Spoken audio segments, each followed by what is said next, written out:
ابو طالب حضرت عبد المطلب سے روایت کرتے ہیں، یہ خصائص الکبریٰ میں آتا ہے کہ ایک دفعہ حجر اسود کے پاس حضرت عبد المطلب سو رہے تھے تو انہوں نے خواب دیکھا.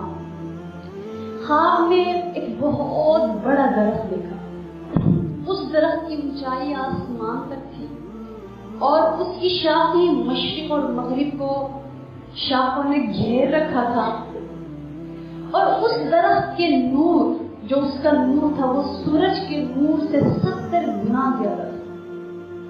مشرق اور مغرب، عرب اور عجم اس کے سامنے سجدہ ریز، اور اس کی اونچائی بھی بہت بلند، اس کا پھیلاؤ بھی بہت، اس کا نور بھی بہت، اور اس کے آگے پوری دنیا جھکی ہوئی ہے. پھر بتایا گیا کہ لمحہ لمحہ اس کا نور بڑھ رہا تھا.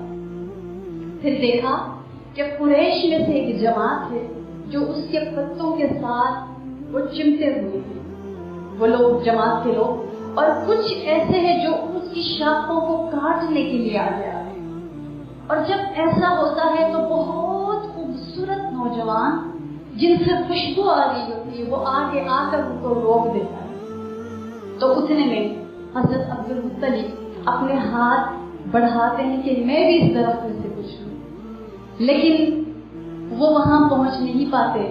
پھر پوچھا جاتا ہے، وہ پوچھتے ہیں کہ اس کے پھلوں سے کون کھا سکتا ہے؟